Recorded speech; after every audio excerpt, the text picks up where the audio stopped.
Poor Rubio. Poor Rubio. He decided to release a series of Twitter messages last night, or late last night rather. And in those messages, he kind of disavowed these anonymous sources that were alleging he said he hated the Senate or he embodied that view, really denying allegations that were made of him and attributed to sources that people just won't name. Now, I can understand his frustration because I've seen multiple times in the past people attributing something or some behavior, and you'll look it up and you'll ask, who's this from? And it'll always be an anonymous source. And you'll always be left with that doubt. Oh, is it really someone, or are they just messing around? Is this true? Is this factual? And there was really nothing to prove it or give any type of actual credibility towards that view. What's worse is that you also have people who see that stuff and they'll just believe it. National Enquirer does that all the time. They have a plurality of stories that have come out, such as the allegations of Cruz being an adulterer, and that nonsense with his father purportedly being depicted with Lee Harvey Oswald, the assassin of President Kennedy. And what's worse is that this isn't, we expect tabloids to at this point kind of be taken with a very large grain of salt, because we live in a digital era where people can look things up and actually go somewhere if they want to see things that are credible. But what's worse is that a lot of times you'll have stuff online that's even crazier, or is just as crazy, or only maybe slightly less, such as these allegations that are being made of him.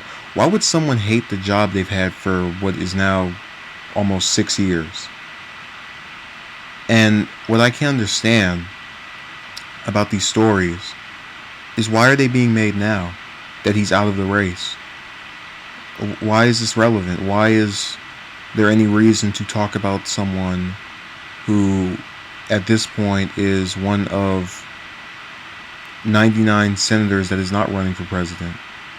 Current senators. So Sanders is the only one still running. That's a current U.S. senator.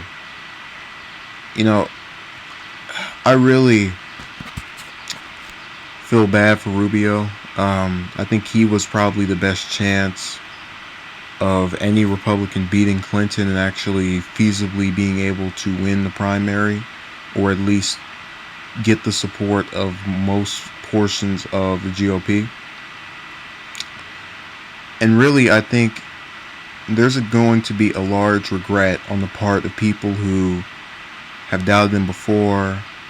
I'm speaking mainly about conservatives, and this includes these people attributing these anonymous sources are a direct attempt on the part of detractors to make him seem as if he's some bad person or appear to be ungrateful for the office he was elected to. That's why you had the Senate record thing coming up. That's why you've had these claims again. It's all of it is part of an attempt to make the man look as if he's this horrible guy, and I don't see why it's relevant now. I think the only reason he even felt the need to comment on it is because it won't stop and it won't end. And even though his campaign ended roughly 2 months ago, it was March 15th, this is May 17th, there's no reason to keep going after him. I really wish he could just go back to the Senate. This is why I had hoped the day that he lost. Just go back to the Senate and continue tending to affairs there until January of next year, or January as things are heating up, and get out at that point. I would honestly prefer if he would run for re-election, because I think he is someone who, I guess, does a good job. I don't really see him as being bad in any type of way. He seems as if he can get along with people and at the same time have his own little following. I don't get a bad vibe from him, and that's why I'm kind of annoyed with these stories, is what I'm getting at.